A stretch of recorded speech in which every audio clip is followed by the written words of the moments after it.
Gente del Cave Canem, mañana 23 de mayo, Cave Canem se realizará desde el Camp de Mar de Tarragona, en el Festival Romano Tarraco Viva. Lo haremos desde una carpa y una de las sillas que hay será para ti, si vienes, claro, a partir de las 18 horas. 18 horas. Es un acto gratuito. Estamos orgullosos de estar invitados por segunda vez a Tarraco Viva. Somos un podcast joven y nos encanta estar allí. Tarraco ha sido muy importante en la Hispania romana. En Tarraco han estado Julio César, Augusto vivió en Tarraco 2 años, Adriano organizó un concilium. Tarragona es Tarraco con todas las consecuencias. En la carpa de Cave Canem tendremos gente muy romana, como Dario Battaglia, italiano, experto en recreaciones históricas de gladiadores, o Roberto Estanco, que vive cerca de Roma, y Cristina Manchero, ambos dos gente que ejecuta música de la antigua Roma y danza. Un placer tener a Enric Serillol o al fotoperiodista Rafa Pérez, o a un gran entendido del vino y la cerveza romanas, David Bea, o a escritores como Néstor F. Marqués, Iván Martín o Pedro Huertas. Nos vemos en Tarraco. Murallas de Tarragona, imponente fortaleza que además de su belleza el espíritu impresiona. Murallas de Tarragona, cinturón de los romanos, testimonio que pregona otros tiempos soberanos.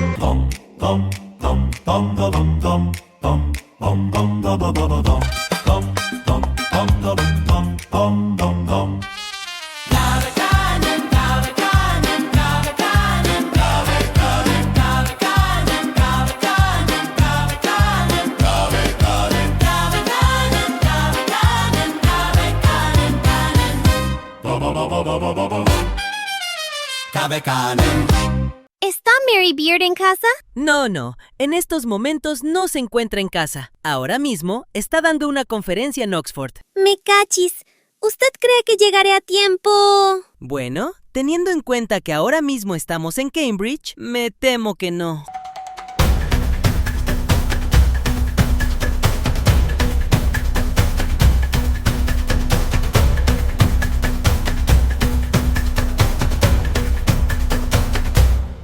Si hay una librería emblemática en España sobre temas militares y de Roma, es la librería Tercios Viejos del barrio madrileño de Chamberí. Es Chamberí, ¿verdad, Rafa? Sí, exactamente. En el corazoncito de Chamberí estamos, entre Nuevos Ministerios y Cuatro Caminos, al ladito justamente de esos nuevos ministerios. En la calle María Panés número 4. Rafa Rodrigo es director y socio, y también es, aparte de director y socio de la librería Tercios Viejos, profesor de Historia de la Universidad Autónoma de Madrid, y nos está atendiendo. Gracias por ello, Rafa. Gracias, un placer por la invitación y espero que compartamos unos minutos entretenidos hablando de libros y de historia. Pregunta fácil, Rafa. ¿Por qué y cuándo nace la librería Tercios Viejos? Bueno, pues la idea comenzó a sustentarse allá por el año 2017. Abrimos a finales del año 2018. Tanto mi hermano José Alberto, que es otro de los socios, y yo, pues habíamos publicado con una editorial que es de Valladolid, que es Lucas Molina, y su editorial es Galán Books. Y entonces le sugerimos que por qué no abríamos una librería también como la que él tiene en Valladolid, la abríamos en Madrid. Entonces dijo, bueno, pues oye, es una idea que me parece interesante. Se lo voy a comentar justamente a un buen amigo, que es el pintor Augusto Ferrer Dalmau, que en ese momento tenían que hacer uno de estos viajes internacionales que hacía Augusto para pintar a las fuerzas españolas en el extranjero. Estaban en misión en Mali, entonces al regreso dijo, oye, lo hemos estado conversando en el vuelo de ida y tanto en el de vuelta, oye, nos parece una idea que está muy bien. Pues así empezamos en el año 2018 y así nos mantenemos después de una guerra, una pandemia, una crisis y, como decía Tipicol, del gobierno hablaremos otro día. El nombre tiene que ver con 4 unidades de infantería españolas, ¿cierto? Sí, así es. Un poco, Augusto acaba de pintar unos grandes cuadros, una serie de grandes cuadros que fue verdaderamente su gran explosión como autor, que era El último tercio, El milagro de Empel, El camino español. Siempre nos había gustado el tema de los tercios, era un tema además histórico que en ese momento estaba muy presente en la actualidad española y le pusimos el de viejos, pues un poco porque era el nombre que se les daba a los tercios veteranos. Como los 4 socios iniciales éramos todos ya más bien veteranos, cumplidos los 50, pensamos que juntar las 2 palabras, tercios viejos, iría muy bien. Y luego una persona que estuvo trabajando con nosotros, Juan Benavente, se le ocurrió y dice, oye, ¿le podríamos poner un subtítulo? Y digo, oye, Juan, ¿y a ti qué se te ocurre? Y dice, pues mira, El rincón de la historia. Y ahí nos hemos quedado, somos los tercios viejos. Tenemos todos los libros que hay de historia militar y si no, los podemos buscar y además nos encanta que la gente venga no solamente a hablar de libros, a comprar libros, sino a charlar y estar con nosotros un rato, compartir ideas, compartir inquietudes y compartir conocimientos, que os puedo asegurar que hay mucho aficionado a la historia que pasa por tercios y que sabe mucho, no, sabe muchísimo. Oye, qué gran diferencia, Rafa, entre los libros de las grandes superficies y vosotros, que tenéis mucho más que una librería, ¿no? Quiero decir que ahí los libros vas, miras, coges lo que te da la gana, pero con vosotros se establece una interconexión realmente brutal. Mira, la inmensa y la gran diferencia es que primero lo hacemos todos por afición, porque lógicamente todo el mundo tiene, todos tenemos nuestro empleo aparte y esto surgió como una afición, como hay gente que se hace socio de su equipo de fútbol del alma y lo sigue por todo el mundo, pues nosotros dijimos, pues mira, nuestra afición son los libros, es la historia de España, la historia militar, es lo que nos gusta, es de lo que escribimos, de lo que leemos y de lo que en el fondo creemos que de lo que sabemos. Entonces, claro, cuando llegan también otros aficionados que también han leído mucho y saben mucho de determinados temas y llegan muchos autores también, porque tenemos también un montón de presentaciones y autores que sencillamente vienen por aquí y nos dicen, venía a comprar unos libros, oye, de paso que sepáis que ese también lo he escrito yo. Y digo, no me fastidies. Entonces, tenemos un autor que se llama Javier, justamente nos acaba de enviar un texto que dijo, sí, pues yo he publicado algún libro y tal. Digo, había publicado justamente con una editorial inglesa, con el Lyon. Y al final vamos a sacar uno con él. Y lo digo lo mismo, aficionado a la historia. O sea, mi hermano y Lucas Molina son economistas, aunque Lucas luego hizo un doctorado en historia. Este chico, Javier, es abogado. Entonces, hay mucha gente que tiene sus profesiones y que luego le gusta mucho leer de historia, le gusta mucho la historia militar, sabe mucho porque ha leído sobre el tema, porque son ingenieros aeronáuticos y le gusta la Segunda Guerra Mundial del desarrollo de los aviones. Sí. Entonces, cuando viene aquí encima te enriquece mucho, porque tú sabes más de una serie de temas que son los que a ti más te gustan, más controlas, pero llega otro montón de gente que de repente tú estás atendiendo a un cliente y interviene, oye, disculpa, pero os estoy escuchando que estáis hablando, os podría recomendar, y un día terminamos hablando a través de libros, de series de televisión y de películas. ¿Por qué? Porque nos juntamos 4 personas aquí que estábamos esperando y comprando una serie de cosas, oye, y surgió la conversación. Claro, a la hora de recomendar un libro sobre una temática determinada es la de siempre. Vas mucho más encaminado porque sabes de qué estás hablando y si no siempre puedes decir, no te preocupes, déjame esta tarde o déjame un par de días que pregunto, miro y te busco y te recomiendo algo que te puede interesar para lo que me estás diciendo que te apetece leer, tanto de tema como de profundidad, más divulgativo, más académico, etcétera.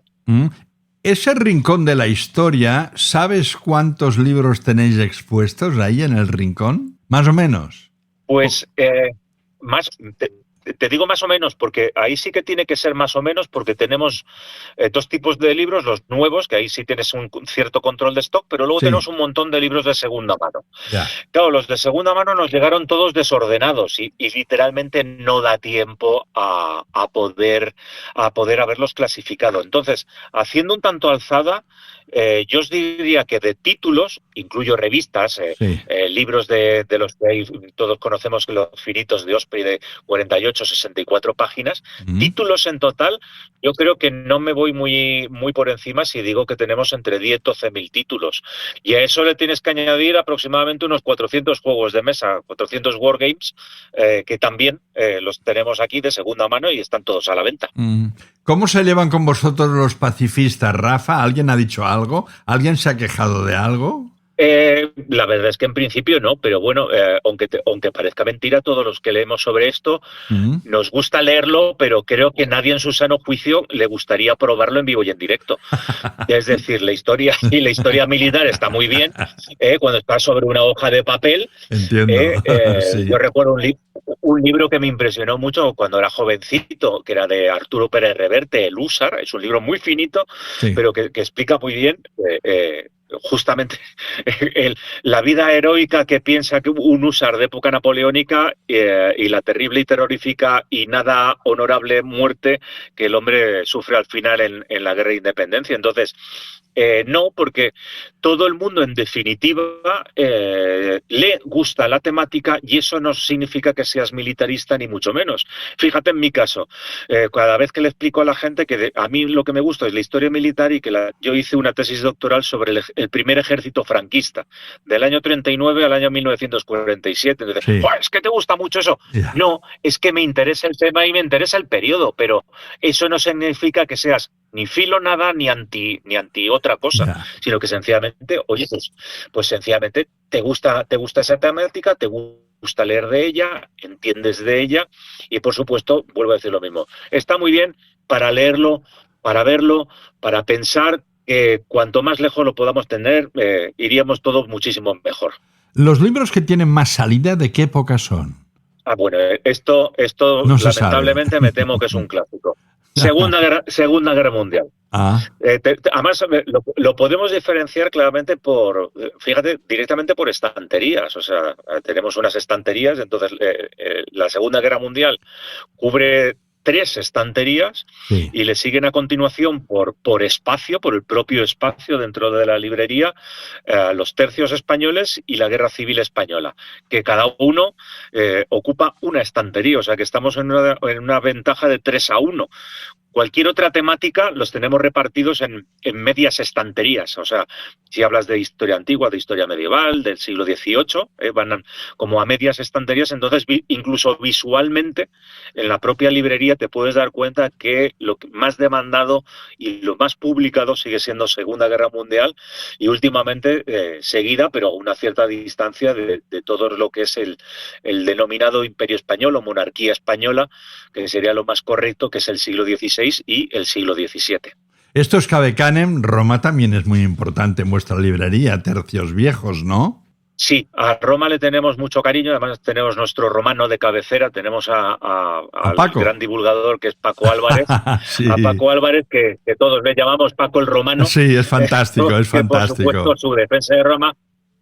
Y a mí siempre me gusta un poco chincharle, porque yo de jovencito siempre fui más filo cartaginés, y entonces establecemos ahí de vez en cuando Le metes caña, unos sí. buenos debates. Sí. Sí, le metemos un poco caña, aunque con el paso del tiempo, por supuesto, también me gustó bastante filo romano con la dinastía de los Ulpios, la dinastía Ulpia, con grandes hombres como Trajano, como Adriano, y en menor medida con Marco Aurelio, si aceptamos que también sería hispano, desde luego por parte de familia lo sería, Teodosio, o sea que tenemos ahí un buen elenco y una buena representación de emperadores y de personajes a lo largo de la historia, del mundo romano.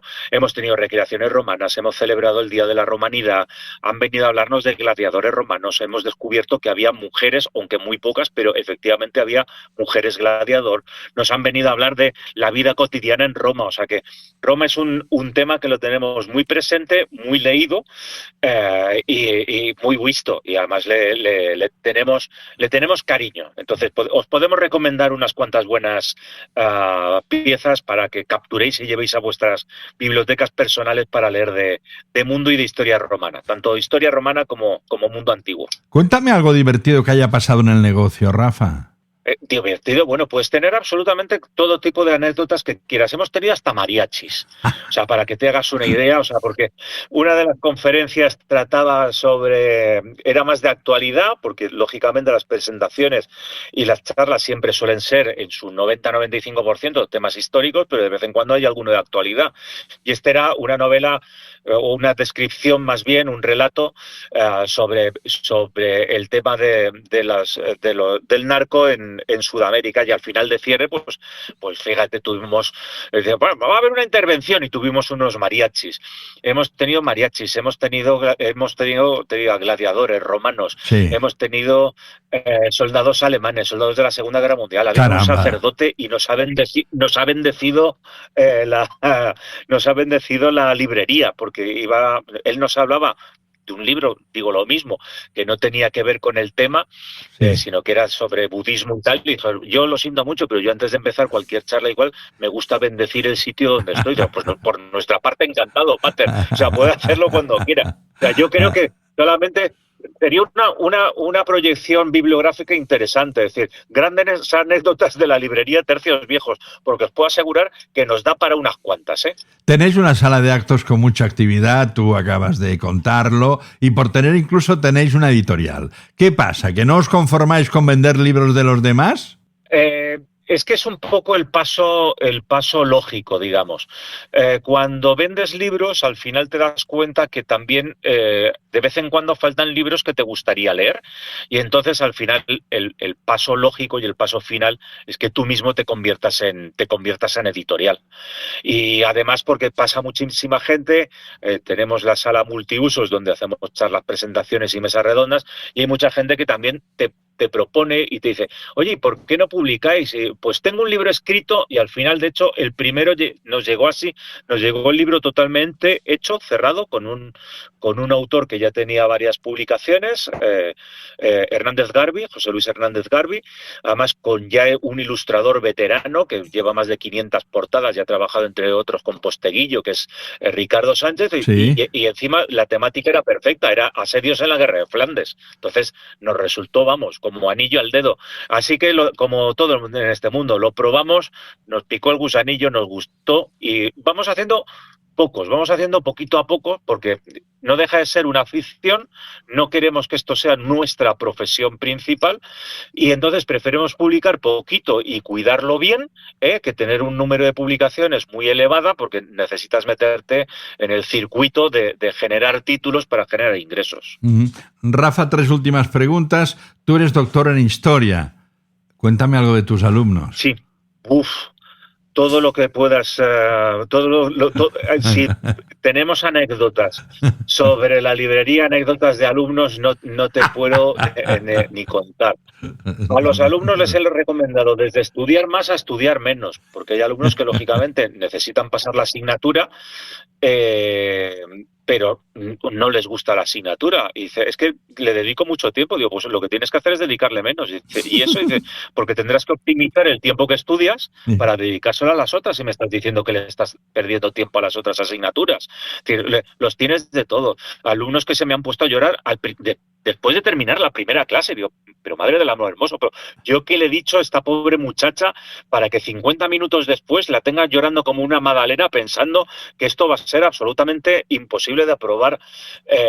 Siendo recién licenciado, le gastamos la broma de novatos, sí, a los compañeros de primero de carrera, y entré yo allí como si fuera el profesor de de la asignatura que se llamaba Introducción a la Historia, y a los pobres le metimos la fotocopia del temario de 5 asignaturas juntas, y además con compañeros también de carrera, que los veías tíos ya mayores, talluditos con barba, y dice: Basauri, ¿está usted aquí otra vez? Pero es que usted no va a aprobar jamás esta asignatura, pero si es que lleva por lo menos, esta ya es la 5ª vez que usted viene aquí a mi clase, y el otro Qué allí bueno. como todo avergonzado y tal. Ya, O sea, qué bueno, hemos hecho de todos y tienes de todos. O sea, es una vida que al final te llena mucho, porque verdaderamente lo que más te llena es aquel alumno que le cuesta y ves que al final le sale, y sobre todo los alumnos que, pasado el tiempo, te vienen a saludar. El otro día me saludó una exalumna, una chica maravillosa que tiene ahora 42 años y 3 niños. Sí.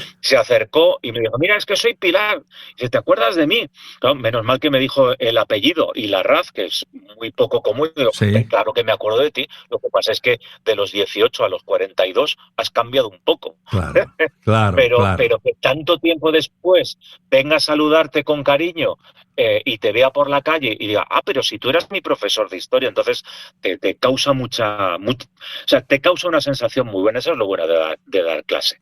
No que los alumnos al final sepan mucha historia, sino que al final, sobre todo, le cojan cariño a las personas, y sobre todo sepan utilizar el cerebro, que para algo Dios nos lo ha dado. Un compromiso. Un libro de Roma. ¿Tienes tantos? Un libro de Roma. Sí. Pues, ¿tienes tantos? Tengo tantos que recomendar solamente un libro de Roma es un poco complicado, pero ya que tenemos a Paco el Romano... Ya, sí, imaginaba que ibas a decirlo. Ojo, es el último que ha publicado, y personalmente me gusta bastante. Y mira que Somos Romanos me gustó mucho, y Romanos de aquí. Pero el último que ha publicado, que es Julio César en Hispania, Julio César Imperator en Hispania. Sí. Porque, claro, Julio César cruzando ya el Rubicón y Julio César en las Galias o en Egipto, todo el mundo ya lo tiene muy en mente, pero Julio César hizo carrera en Hispania. Si luego llegó donde llegó, es que ya teníamos muchos pretores que venían aquí a hacer carrera en las 2 provincias, en la ulterior y en la citerior. Entonces, el leer que Julio César, digamos, su trampolín político fue Hispania, yo creo que es una recomendación que nos defraudará, y además sabiendo que Paco es absolutamente entretenidísimo de lectura. Es un tipo fantástico a nivel personal, y un escritor, y bueno, mucho más que eso. Un gran comunicador también, ¿eh? Por cierto, no sé si has oído Cave Canem, el perro que estaba quejándose hace unos instantes. Hago el podcast con el perro al lado, porque es una especie de presidente del podcast. Última pregunta. ¿Qué hace un chico como tú en una librería como esta? ¿Te sonará algo? Pues desgraciadamente, porque le cogí afición a la lectura cuando era jovencito.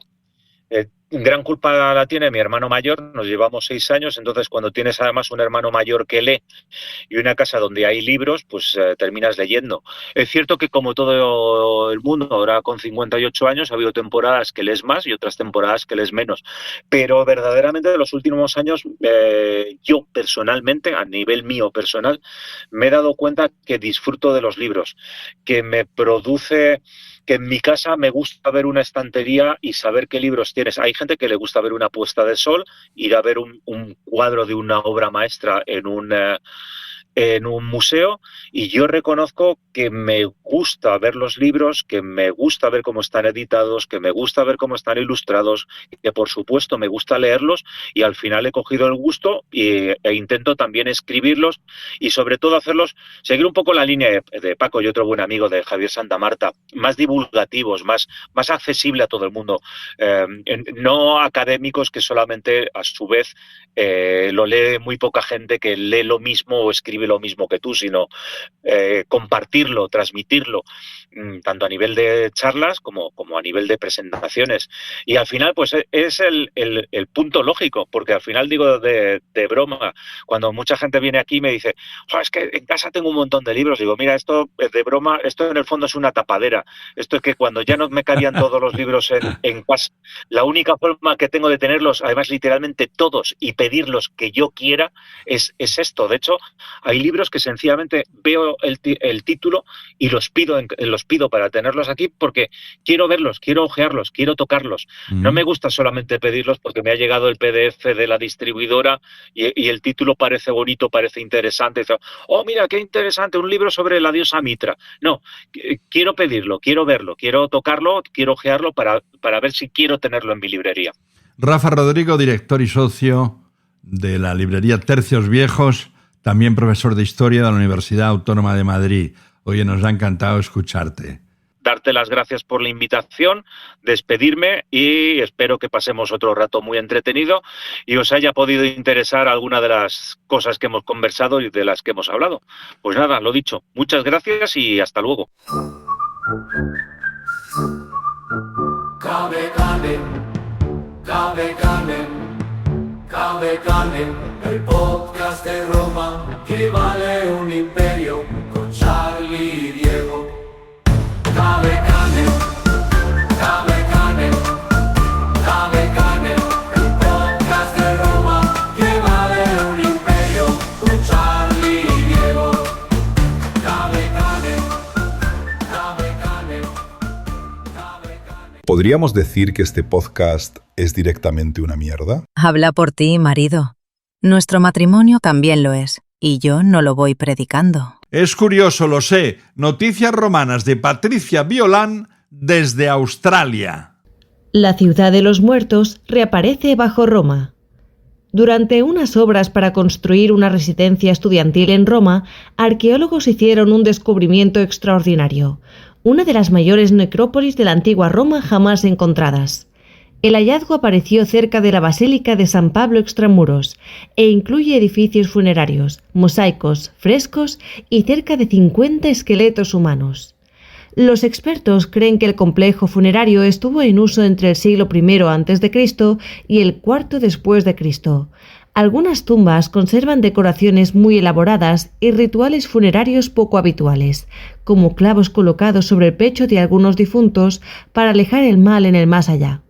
Además de los restos humanos, también se encontraron monedas, lámparas de aceite y fragmentos de cerámica que ayudan a reconstruir cómo eran los funerales romanos hace más de 2000 años. Los arqueólogos aseguran que muchas zonas todavía no han sido excavadas y podrían aparecer nuevos hallazgos en las próximas semanas. El descubrimiento vuelve a demostrar que bajo las calles de Roma sigue escondida una ciudad entera. Cada obra moderna parece abrir una ventana directa al Imperio Romano y a las historias olvidadas de quienes vivieron y murieron allí. La locución latina de hoy va de pis, sí, de pis y no hacerlo contra el viento. Lo que yo te diga. Con Miguel Ángel Violán y la voz introductoria de Ferran Badía. Homo sapiens non urinat inventum.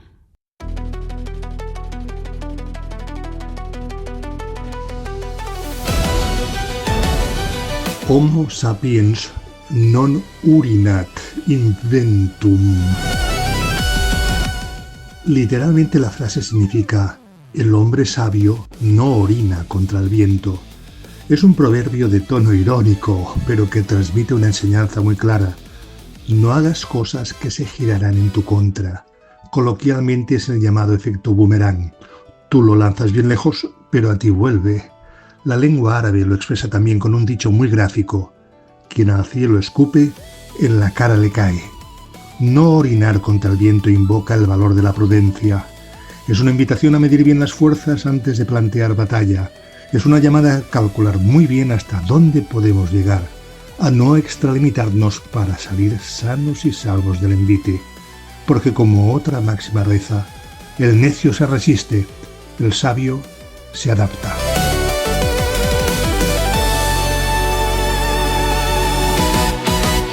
Ahora mismo, las curiosidades de Roma con el profesor Toni Conejo. Allá vamos.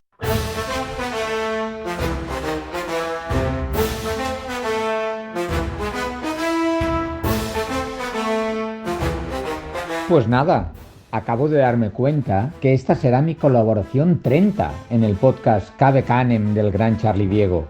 ¡Qué honor, por Dios! O por Júpiter, como diría aquel. Y qué mejor que celebrar esta mi particular efeméride que hablando de las legiones. Sí, esas que tanto nos hicieron reír cuando leíamos a Asterix, aunque lógicamente su pericia en el campo de batalla era mucho más eficaz que lo que nos quisieron hacer ver Albert Uderzo y René Goscinny. Un sentido recuerdo para ellos por todo lo que nos hicieron disfrutar. La expansión del Imperio Romano fue una realidad en gran parte gracias a sus legiones. Su férrea y disciplinada organización, la modernidad de sus tácticas y armamento no tuvieron rival para que los romanos se asentaran, a menudo con facilidad, primero en la península itálica y luego hasta dominar gran parte de Europa, el norte de África y Oriente Próximo. Más que simples ejércitos, las legiones eran auténticas máquinas de disciplina, estrategia y resistencia. Una legión estaba formada normalmente por entre 5.000 y 6.000 soldados, llamados legionarios. Estos hombres recibían un entrenamiento muy duro, marchaban largas distancias cargando todo su equipo, aprendían a construir campamentos fortificados y combatían siguiendo órdenes precisas. La disciplina era tan importante que la desobediencia podía castigarse severamente. La vestimenta y el armamento fueron fundamentales para su éxito. Los soldados llevaban una túnica corta de lana, normalmente de color rojizo, sobre la que colocaban una armadura metálica. Una de las más conocidas era la lorica segmentata, formada por placas de hierro articuladas que protegían el torso y los hombros. En la cabeza llevaban un casco metálico llamado galea, que incluía protecciones para las mejillas y en ocasiones adornos que indicaban el rango del soldado. Su principal arma era el gladius, una espada corta diseñada para atacar de cerca con rapidez y eficacia, pero también utilizaban el pilum, una lanza pesada que arrojaban antes del combate cuerpo a cuerpo. De hecho, el pilum estaba diseñado para doblarse al clavarse en el escudo enemigo, dificultando así que pudiera devolverse. Además, los legionarios se protegían con el gran escudo rectangular conocido como scutum, que permitía formar murallas defensivas y realizar tácticas tan famosas como la formación tortuga, en la que los soldados unían sus escudos para cubrirse desde todos los ángulos. Asimismo, para ganar rapidez de movimientos, algunos se desprendían de su carga habitual. Es lo que se llama expeditus, es decir, deshacerse de lo sobrero y llevar consigo mismo el armamento esencial, como el gladius, el pilum y el scutum. Esos legionarios estaban así más preparados para marchas rápidas, emboscadas o ataques inmediatos. Por lo contrario, había las tropas que avanzaban con todo su equipamiento, bagajes, herramientas, provisiones y animales de carga. Las legiones romanas transportaban muchísimo material, tiendas, utensilios de cocina, herramientas para construir, incluso estacas para el campamento. Eso hacía que una columna impedida, fuera mucho más lenta y vulnerable. No obstante, incluso el poderoso ejército romano sufrió derrotas memorables. Una de las más famosas fue la batalla del bosque de Teutoburgo, al oeste de la actual Alemania, en el 9 después de Cristo. Allí, 3 legiones romanas capitaneadas por el general Publio Quintilio Varo fueron emboscadas por tribus germánicas lideradas por Arminio. Las legiones avanzaban por un terreno boscoso y embarrado, bajo una intensa lluvia y con largas columnas de soldados y suministros. Sus pesadas armaduras, escudos y armas se convirtieron en una dificultad en medio del bosque.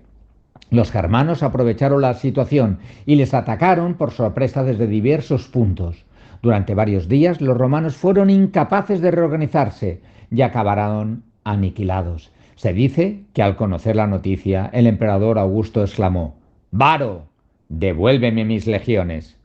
La derrota de Teutoburgo tuvo enormes consecuencias. Roma, por ejemplo, renunció en gran parte a expandirse más allá del río Rin, que quedó como una frontera natural del imperio durante siglos. Además, aquella batalla demostró que incluso el ejército más poderoso podía caer si perdía la ventaja de la organización y del terreno.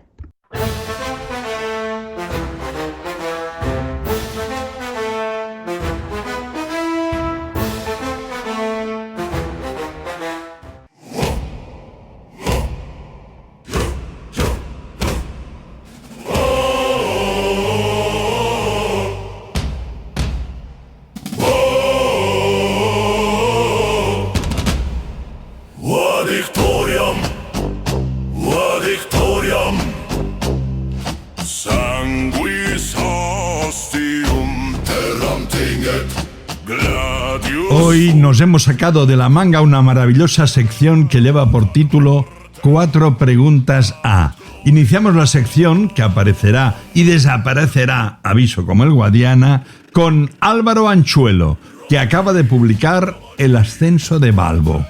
¿Quién es Álvaro Anchuelo? Tiene un currículum brillante. Eva Sanz, adelante, y todo rima. Álvaro Anchuelo Crego es un economista, profesor y político español.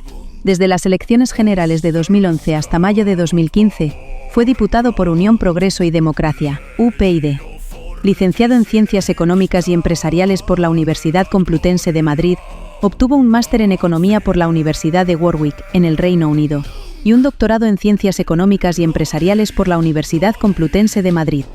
Ahora mismo es profesor de Economía Aplicada en la Universidad Rey Juan Carlos de Madrid y director del departamento que imparte esa asignatura. Álvaro Anchuelo, bienvenido. ¿Qué te atrapa más de la antigua Roma? En primer lugar, Charlie, muchas gracias por invitarme a tu fabuloso podcast. La pregunta que me formulas es tan buena que yo me la he hecho a mí mismo a menudo, porque me fascina en general la historia, que supera cualquier ficción, pero ¿por qué en particular la historia de Roma? Pues creo que hay varios motivos. En primer lugar, porque es donde se encuentran nuestras propias raíces. Nuestro idioma, por ejemplo. Me fascinan las etimologías de las palabras, ¿no? Descubrir que una palabra como recordar quiere decir literalmente volver a pasar por el corazón. También vienen nuestras costumbres de la antigua Roma, ¿no? Nuestra Navidad, tantas festividades que el cristianismo replicó sobre las fiestas paganas, la Navidad y la Saturnalia.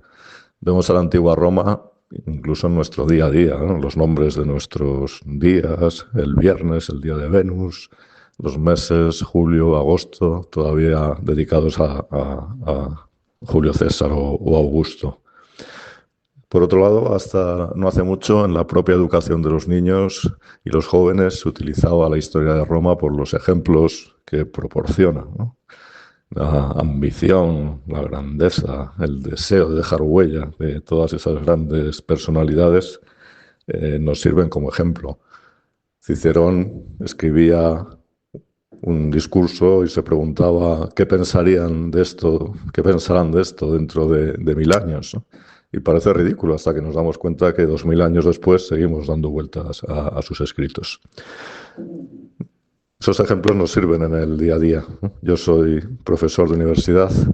Cuando te enfrentas a una clase de 70 alumnos hablando y vas a comenzar, te das cuenta que el reto no es tan grave cuando te comparas con Julio César enfrentándose a 70.000 galos o germanos armados dispuestos a terminar con él. Tú has sido diputado en la 10ª legislatura en el Congreso, que no en la 10ª legión. En vuestras conversaciones en la cafetería, ¿ha aparecido alguna vez Roma en la conversación o no? Me alegra que me preguntes por las conversaciones que teníamos en el Congreso, porque me da pie a aclarar que la convivencia de puertas adentro entre miembros de diferentes partidos es mucho más civilizada de lo que parece por las grabaciones de televisión y los debates públicos. Se hablaba a menudo de Roma. Cuando yo llegué allí pensé que sería así, porque había leído discursos de grandes oradores, Castelar, Cánovas, los protagonistas de la Revolución Francesa, y a menudo en sus discursos se ponían ejemplos de la historia de Roma como forma de dar autoridad al discurso o de demostrar su cultura o para que sirviesen como ejemplo. Además, en el pasillo que lleva del exterior al hemiciclo, a mano derecha hay una escalera con 2 estatuas clásicas que representan la oratoria griega y la oratoria romana, un personaje con una toga y la mano levantada.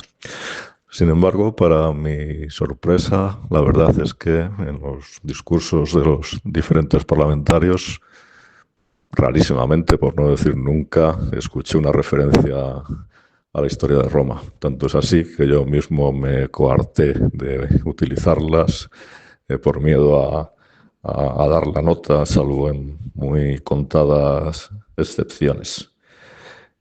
Los diálogos que recuerdo que tengan que ver más con temas clásicos tuvieron lugar en mi despacho, porque tuve la ocasión de comprar un busto muy bonito de Julio César que vendían en una tienda muy barato, y cuando recibía visitas en el despacho de compañeros de mi partido, de otros partidos, solía llamarles la atención y bromear sobre eso, y daba lugar a alguna conversación, aunque también me preocupaba que pensasen que yo sufría de delirios cesarianos, lo que no es el caso.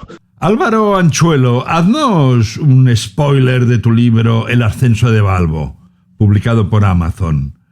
¿Por qué estaría bien compararlo? Para explicar lo que he intentado con la novela, podía intentar compararla a un plato que he querido que sea agradable y que combina 3 ingredientes. El primer ingrediente es dar a conocer la vida del protagonista, de Lucio Cornelio Balbo. Es una personalidad que me parece fascinante.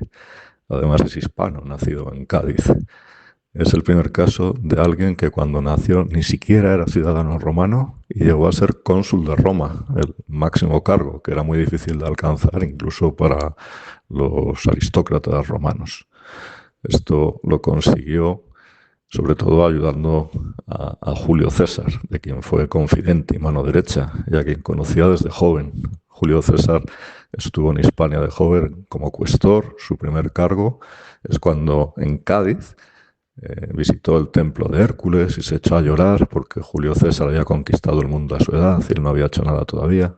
Volvió a Hispania como propretor y llegó en sus conquistas hasta Galicia con una flota gaditana que le estaba ayudando. Está claro que Balbo estaba desde el principio en la vida de Julio César como un apoyo importante. Cuando Julio César estuvo conquistando las Galias, Balbo fue su principal representante en Roma, su agente, su mano derecha, que recibía sus instrucciones, negociaba con los otros líderes políticos, y por eso aparecen las cartas de Cicerón y en los discursos de Cicerón. Y cuando Julio César fue asesinado, Balbo fue de los primeros en apoyar a Octavio, que luego se convertiría en el emperador Augusto, y hay un teatro en Roma construido por los Balbo. El teatro de Cádiz también fue construido por los Balbo. Entonces me parece un personaje que merece la pena conocerse, y es el protagonista de la novela, las cartas que escribe a un sobrino suyo cuando está cerca de morir para contarle sus aventuras y sus experiencias. El segundo ingrediente es conocer los personajes que se cruzaron en la vida de Balbo a través de sus ojos. Están ahí Pompeyo, Julio César, Cicerón, Craso, Catón. Aquí se hace un esfuerzo importante para verlo con los ojos de Balbo cuando todavía no se sabía el final de esa aventura. César acabó ganando y parece que estaba predestinado desde niño, pero la verdad es que se jugó la vida una y otra vez, siempre ganando, pero con enormes riesgos. Desde joven, cuando se negó a divorciarse de su mujer, aunque el dictador Sila se le ordenaba, normalmente hubiese supuesto su ejecución y muerte, o cuando se presentó al cargo de pontífice máximo endeudado, le dijo a su madre: o me eligen o no volverás a ver a tu hijo. Normalmente era gente con mucha más edad, veteranía, prestigio, quien resultaba elegido, pero lo consiguió. Entonces, una y otra vez, ¿no? Se jugó la vida. En el triunvirato se muestra cómo era un socio menor frente a Pompeyo Craso, que ejecutaba a sus órdenes. Entonces se intenta ver la época con los ojos de los contemporáneos y no sabiendo ya el final. Y el tercer ingrediente es que es una novela bien documentada. He estado más de 20 años leyendo sobre eso.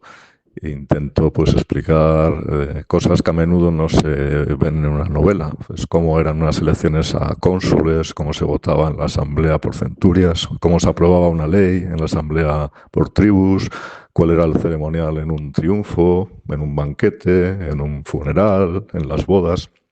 Cuando yo leo novelas históricas me gusta aprender algo y poderme fiar de lo que escribe el autor, y he intentado que sea una novela fiable y bien documentada. Entonces, con estos tres ingredientes, la vida de Balbo, la de sus contemporáneos y sobre todo Julio César, visto desde la época sin saber el final, y todos estos elementos de la cultura romana, pues ha quedado, creo, espero, una novela variada e interesante donde los lectores pueden aprender cosas. Lo tuyo es una novela histórica, por lo tanto, una novela real. Pero, ¿has tenido que inventar muchas cosas? Dentro de las novelas históricas hay un amplio espectro, ¿no? Los que están pegadas más al lado de la historia, al ensayo, que intentan reproducir de la forma más realista lo que sucedió, y en el otro extremo las que son ficción, novela, simplemente ambientadas en Roma, ¿no? Un asesinato, una historia de detectives. Dentro de ese espectro, esta novela está claramente muy cerca del extremo de intentar ser realista, de respetar los hechos históricos, aunque se cuenten de forma novelística e intentando que sean amenos.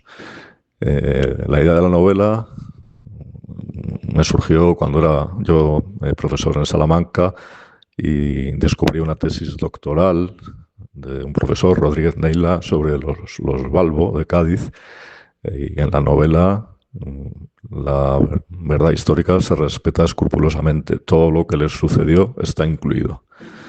La ficción consiste en aquellos huecos que no se conocen e intentar llenarlos de forma verosímil.